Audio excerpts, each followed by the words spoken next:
하나님 감사합니다. 주께서 우리의 길보다 앞서가시며 큰 일을 행하시고 또 우리를 축복하셔서 내가 누구인지 그리고 주님이 누구이신지를 가르쳐 주시는 줄 믿습니다. 오늘 본문은 1절에 보시면 예수님께서 바다 건너편 거라사인의 지방에 이르러로 시작합니다. 예수님께서 바다 건너편으로 가자고 하셨던 그 시점이 언제인지를 확인하면 왜 예수님께서 바다 건너편으로 건너가자 하셨던 예수님의 의도를 우리가 확인할 수가 있습니다. 한 장만 앞으로 넘기시면 마가복음 4장이 나오는데 그 4장의 시작은 예수님이 바닷가에서 큰 무리를 향하여 말씀을 가르치십니다. 말씀을 가르치는 대상이 소수가 아니고 큰 무리입니다. 마가복음 4장의 전체 내용을 한마디로 요약한다면 하나님 나라에 관한 복음이었습니다. 그런데 그 하나님 나라의 복음은 외인에게는 그냥 주어지지 않고 비유로 말씀하셨습니다. 바로 씨 뿌리는 자의 비유입니다. 하나님 나라는 사람이 씨를 뿌린 것 같다고 말씀하십니다. 밤낮 자고 깨고 하는 중에 그 씨인 하나님의 말씀이 우리의 심령에 심겨지게 되면 놀랍게도 뿌린 사람도 알지 못하는데 그 말씀이 자라난다고 마가복음 말씀하고 있습니다. 다시 말씀드려서 씨앗인 하나님의 말씀이 우리 마음에 뿌려지면 반드시 열매를 맺는다는 것입니다. 하나님의 나라가 겨자씨와 같이 아주 작을지라도 심긴 후에는 아주 큰 나무가 되고 많은 새들이 깃든다는 것입니다. 오늘 우리도 하나님의 말씀을 듣고 나면 30배, 60배, 100배의 놀라운 결실이 있기를 바랍니다. 이 말씀을 큰 무리에게 주님이 가르치시고 난 후에 예수님께서 이제 건너편으로 건너가자고 말씀하신 것입니다. 마가복음 4장 35절로 36절에 보면 그날 저물 때에 제자들에게 이르시되 우리가 저편으로 건너가자 하시니 그들이 무리를 떠나 예수를 배에 계신 그대로 모시고 감에 다른 배들도 함께 하더니 예수님께서 하나님 나라의 복음을 가르치시고 전파하신 후에 저편으로 건너가자고 명령하신 것입니다. 그런데 왜 건너편으로 건너가자고 하셨냐는 것입니다. 조금 더 자세한 설명은 평행 본문인 마태복음 8장 18절에 이렇게 나와 있습니다. 예수께서 무리가 자기를 애워싸는 것을 보시고 건너편으로 가기를 명하시니라. 이제 왜 예수님께서 건너편으로 가기를 원하셨는지 조금 드러났습니다. 예수님은 무리가 애워싸는 것 피하셨다는 것이에요. 몰려드는 그 혼잡함 항상 떠나셨습니다. 예수님은 인기몰이에 편승하지 않으셨습니다. 예수님은 항상 복음이라는 하나님 나라에 대한 소식을 전하는 것에 올인 하셨습니다. 홀로 한산한 곳에 가셔서 주님과 함께 대화하며 기도하셨습니다. 하나님 아버지와 기도하시면서 교제하기를 가장 기뻐하셨습니다. 그러므로 예수님은 무리를 떠나서 저편으로 가기를 명하신 것입니다. 지금 예수님은 큰 무리를 대상으로 하나님 나라를 가르치셨습니다. 놀라운 결실을 맺을 만한 수적인 부흥이 지금 눈앞에 있습니다. 그런데 예수님 무리가 애워싸는 것을 기꺼이 만류하시고 떠나시기로 결정하셨습니다. 옆에 있던 제자들은 신이 났을 것 같아요. 예수님이 하나님 나라를 설명하시고 가르치실 때마다 사람들이 구름대처럼 몰려왔습니다. 주님의 말씀에 순종하며 따라 나서는 것을 그들은 기뻐했을 것입니다. 그런데 갑자기 무리를 떠나 바다 건너편으로 건너가자 했을 때 제 아들은 예수님의 의도를 전혀 알 수 없었습니다. 날이 저물어 갑니다. 그리고 배는 출항합니다. 그런데 이것이 웬일입니까? 마가복음 4장 37절에 큰 광풍이 일어나며 물결이 배에 부딪혀 들어와 배에 가득 차게 되었다고 합니다. 얼마나 큰 파도였는지 예수님과 함께한 배에 물이 가득 차게 되었다는 거예요. 더 놀라운 것은 예수님이 고물을 베고서 물이 잠긴 상태에서 잠을 자고 계셨다는 사실입니다. 배가 뒤집히기 일보 직전입니다. 누가복음 평행 본문에 보면 행선할 때 때마침 광풍이 호수를 내리침에 물이 가득하여서 위태하게 되었다라고 설명합니다. 분명 예수님께서 다음 사역지로 가자고 명령하셨습니다. 배의 출항은 예수님의 명령이셨습니다. 그리고 제 아들은 주님의 말씀에 노를 젓고 출발합니다. 그런데 이상하게도 생명이 위태하게 된 것입니다. 우리도 이러한 일들이 종종 있지 않습니까? 분명 주의 말씀에 순종한다고 하며 살고 있는데 무엇인가 막혀 있는 것 같고 내 삶을 뒤흔드는 일들이 가끔씩 일어나잖아요. 예수님이 우리를 떠나지 않겠다고 하셨는데 우리 마음속에 슬슬 의심이 찾아들기 시작합니다. 정말 하나님께서 나와 함께 하시는가? 내가 하고 있는 일이 정말 주님이 기뻐하시는 일인가? 어떻게 이 문제를 해결을 할 것인가? 스스로 해결할 수 없는 문제 앞에, 생명의 위태로운 환경 앞에 우리의 믿음이 흔들리는 일들이 있다라는 것입니다. 오늘 본문에 나오는 예수님과 함께한 제자들에게도 그런 동일한 의심이 있었습니다. 제자들의 간구를 들어보세요. 마가복음 4장 38절에는 선생님이여 우리가 죽게 된 것을 돌보지 아니하시니까. 아직 제자들이 예수님을 주, 롤 부르지 못하고 선생님이라 부르고 있습니다. 아직 믿음이 적다고 생각할 수 있습니다. 예수님을 부르는 호칭으로 인해서 그들의 믿음이 적었음을 알 수가 있죠. 마태복음 8장 25절에는 다르게 부릅니다. 주여 구원하소서 우리가 죽겠나이다. 누가복음 8장 24절에는 주여 주여 우리가 죽겠나이다. 어떠십니까? 예수님을 정확히 주라고 부르는 것 같지요. 하지만 여기서 말하는 주는 롤드십이 아닙니다.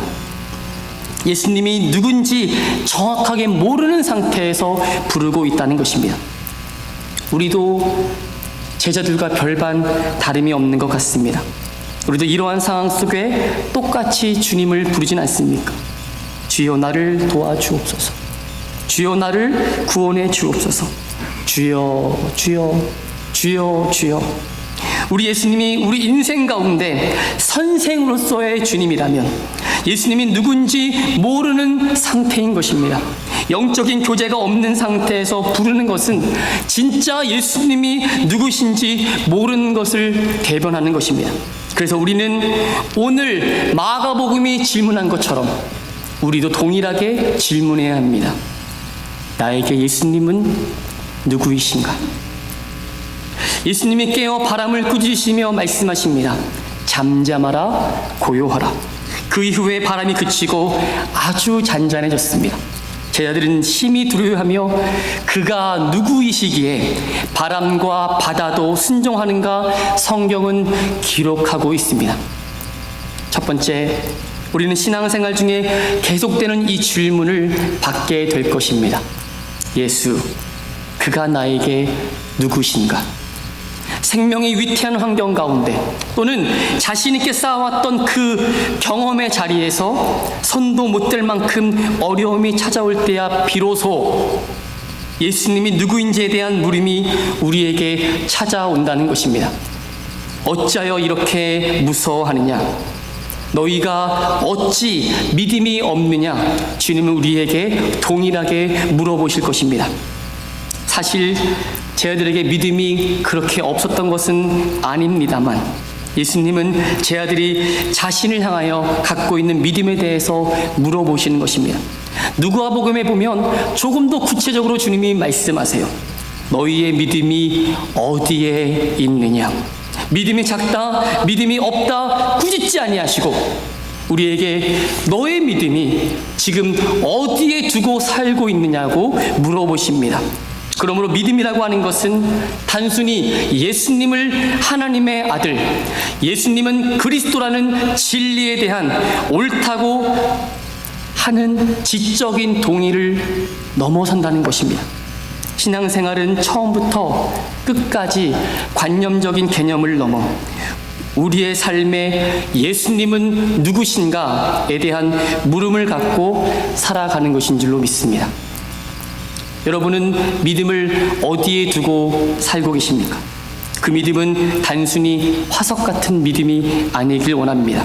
지금도 살아계시고 역사하시는 하나님의 말씀과 오늘도 우리 삶 속에서 일하고 계시는 그 전능하신 하나님을 향하여 살아있는 믿음이 되기를 주님의 이름으로 축원드립니다.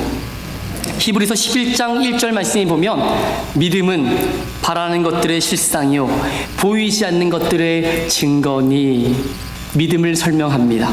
성경이 말하는 믿음의 현재소는 바로 지금, 바로 현재입니다. 성경 한글은 안 나와 있지만 영어 성경에 보면 now, faith 이렇게 시작을 합니다. 지금이란 말을 앞에 쓰고 있다는 것이에요. 이런 고백 자주 들어보지 않으십니까? 나는 예전에 믿음이 참 좋았었다네.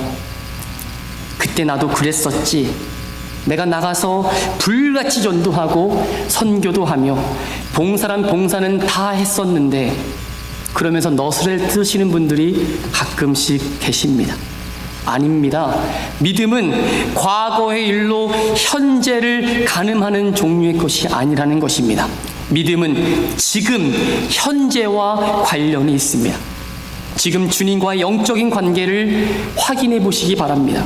지금 나에게 예수님은 누구신지 고백해 보시기 바랍니다. 지금 말씀을 들으면서 내 삶에 예수가 누구인가에 대한 명확한 믿음으로 고백할 수 있는 저 여러분 되시기를 주님의 이름으로 축원합니다. 예수께서 바다 건너편 거라사인 지방에 이제 이르셨습니다. 그곳에 더러운 귀신 들린 한 사람을 만나게 됩니다. 오늘 본문 마가복음 2장입니다. 배에서 나오심에 곧 더러운 귀신 들린 사람이 무덤 사이에서 나와 예수를 만나니라. 두 번째입니다. 거라사 지역에 있는 더러운 귀신 들린 사람이 예수를 만납니다. 근데 사실 예수님이 한 사람을 찾아가서 만나주신 것입니다. 마가복음의 문맥을 살펴보았듯이 예수님은 큰 무리와 함께했던 하나님 나라 사역을 계속 진행할 수 있으셨어요.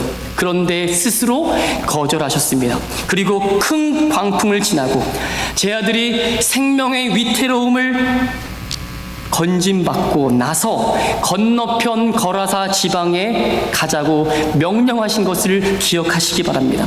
왜 예수님이 이렇게 험난한 어려움을 뚫고서 바다 건너편에 있는 거라사인의 지방에 가자고 하셨을까요?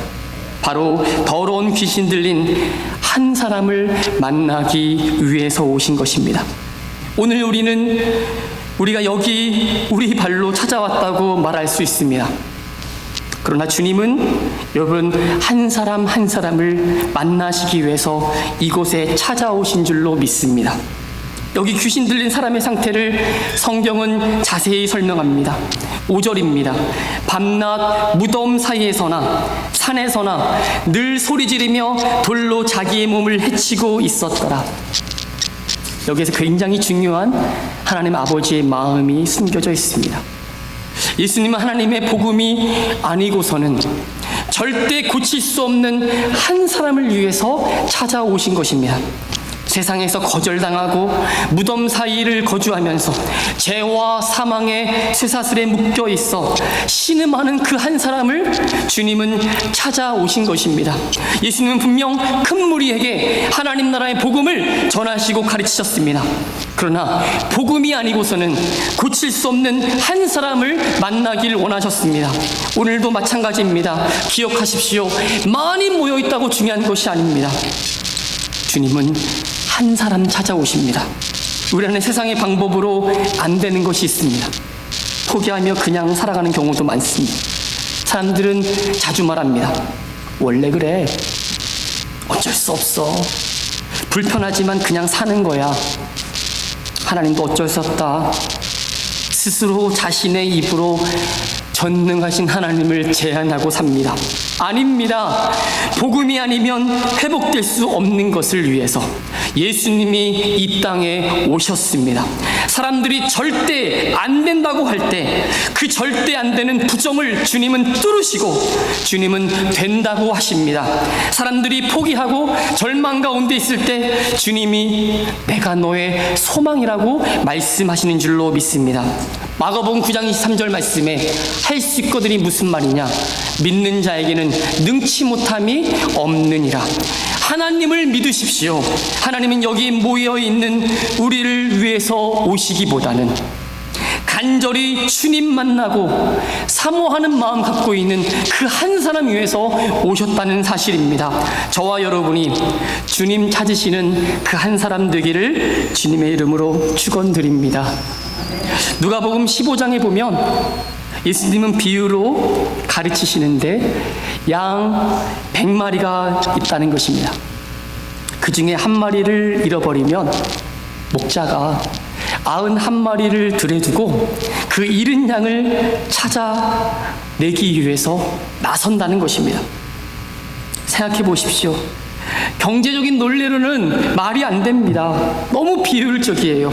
어찌 99마리를 버려두고 한 마리를 찾아간다는 것입니까? 그러나 예수님의 눈에는 한 영혼이 천하보다 귀하다는 것입니다. 한 영혼의 가치는 천하라고 말씀하시는 것입니다. 한 영혼만 돌아와도 교회의 사역은 성공한 것입니다. 그래서 예수님은 복음이 아니고서는 주님께 돌아오지 못할 그 한 사람을 찾아오시는 줄로 믿습니다. 예수님의 십자가를 바라보십시오. 하나님 아버지는 천하에 있는 자기 백성을 구원하기 위해 값으로 따질 수 없는 독생자 자기 아들을 이 땅에 내어주시고 그 핏값 주시고 저와 여러분을 사신 것입니다. 여러분, 복음이 무엇입니까? 바로 생명을 살리는 것입니다. 예수님 앞에 달려와 절하는 귀신의 고백을 보십시오. 7절입니다. 지극히 높으신 하나님의 아들 예수여, 나와 당신이 무슨 상관이 있나이까? 원하건대 하나님 앞에 맹세하고 나를 괴롭히지 마옵소서 하니, 예수님이 이 땅에 오신 목적이 무엇인지 아시죠? 하나님의 아들이 나타나신 것은 마귀의 일을 멸하러 오셨습니다. 예수님은 이미 그에게 더러운 귀신아 그 사람에게서 나오라 꾸짖으셨습니다. 그 귀신의 이름은 스스로 말하기를 군대라고 말합니다. 군대라는 말은 헬라어로 레기온인데 무려 6천을 가리킵니다.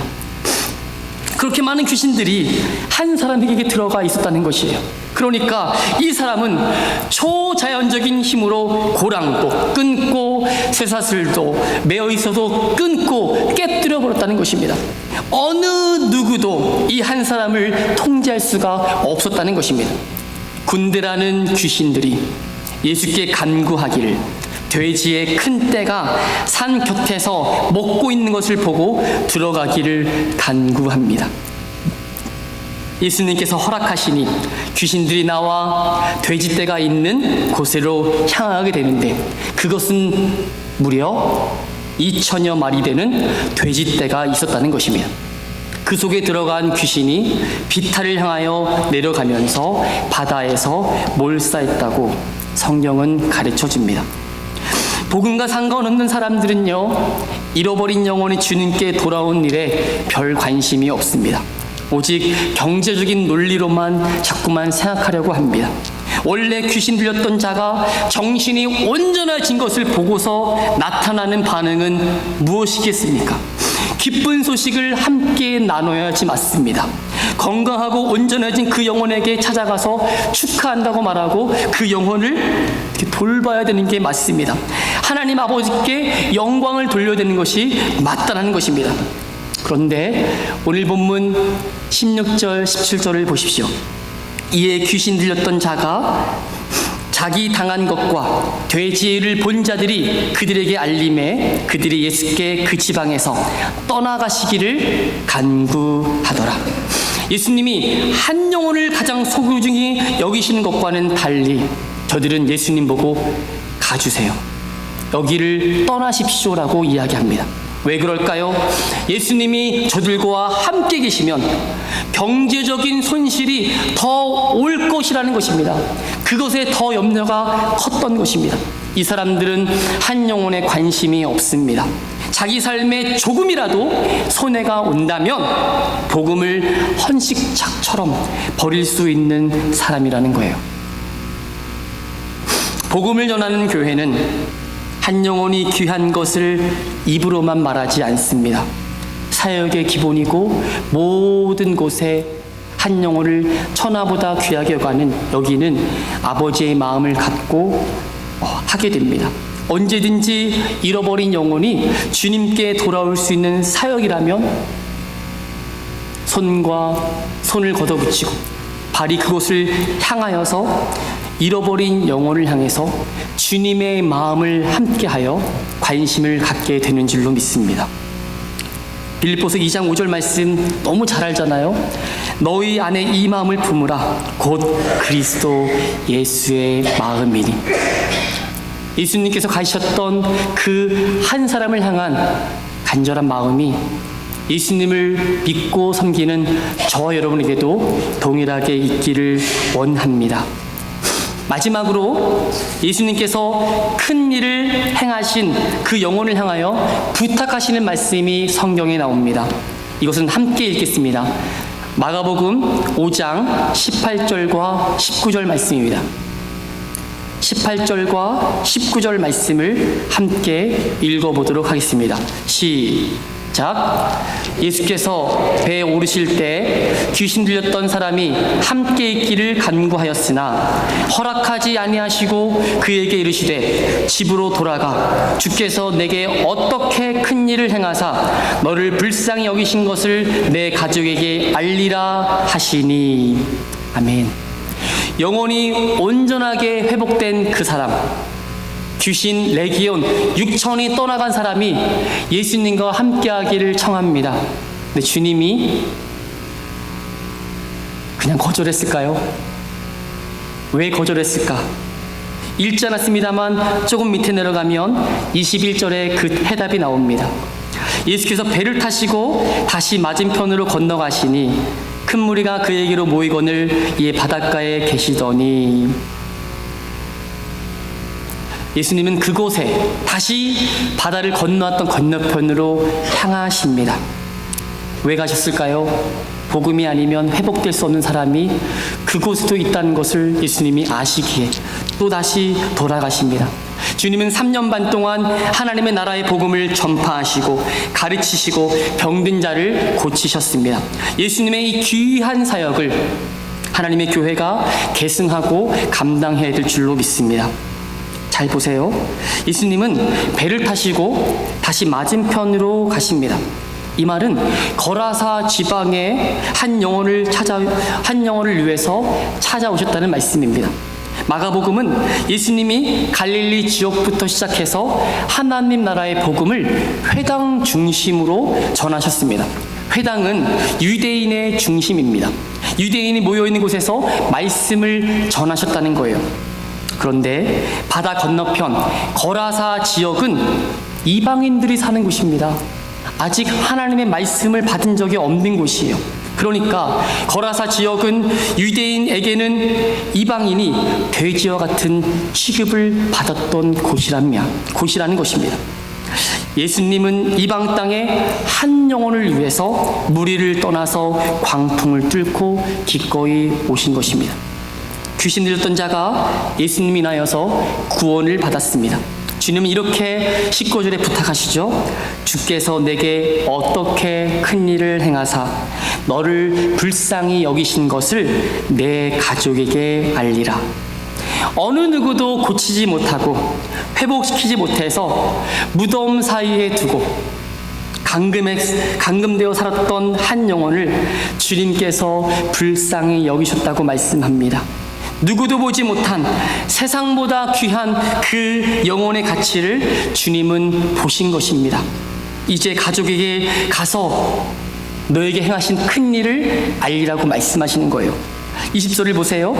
그가 가서 예수께서 자기에게 어떻게 큰 일을 행하셨는지를 데가볼리에 전파하니 모든 사람이 놀랍게 여기더라. 데가볼리는요, 지역 이름이 아닙니다. 데가는 열을 뜻하고 볼리는 폴리스, 도시를 뜻합니다. 즉 10개의 도시를 포함한 지역이란 뜻입니다. 이 사람은 예수님께서 자신에게 어떻게 큰 일을 하셨는지 전하기 시작합니다. 가족에게는 물론이거니와 이방 지역인 데가볼리에 전파한 것입니다. 예수님은 가족에게 어떻게 큰 일을 행하셨는지 전하라고 말씀하셨지만 주님이 전해준 복음으로 인하여서 마음이 얼마나 뜨겁고 감사한지 자기에게 속한 거라사 지방뿐만이 아니라 복음이 필요한 곳에 나가서 내가 원래는 어떠한 사람이었는데 예수님이 나를 불쌍히 여기사 나를 온전케 하셨다라고 그 십자가의 사랑을 전하기 시작한 것입니다. 예수님은 한 사람을 통해서 이방 지역인 데가볼리에도 복음이 전파될 것을 보셨습니다.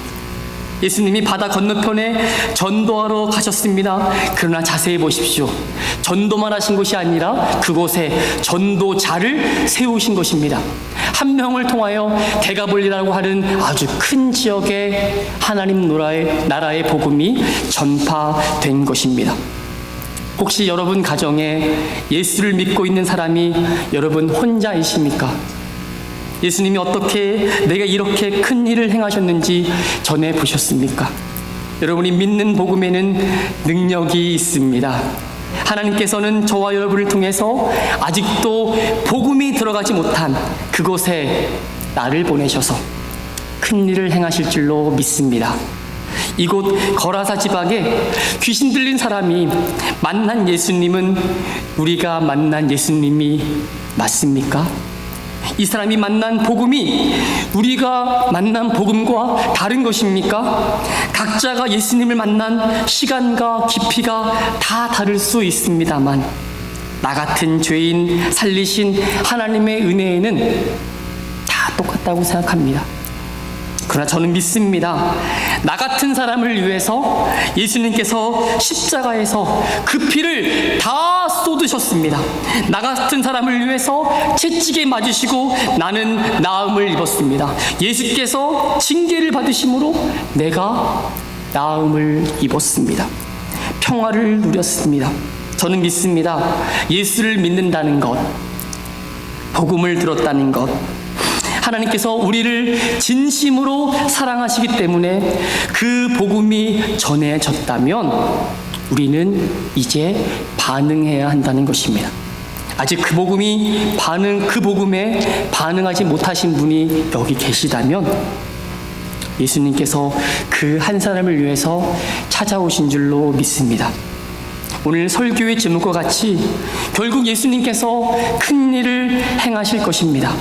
왜냐하면요, 내 주변에 사람들은 나를 포기해도 또 내가 나를 포기한다 할지라도 주님은 나를 절대 포기하지 않으시기 때문입니다. 정말 복음이 안 되면 안 되는 사람을 위해서 예수님은 이 땅에 오셨습니다. 그 십자가 지기에 오셨습니다. 저 여러분 하나님 나라의 복음을 믿고 가족과 데가볼리에 가서 전하시기를 주님의 이름으로 축원드립니다. 함께 기도하겠습니다. 하나님 아버지,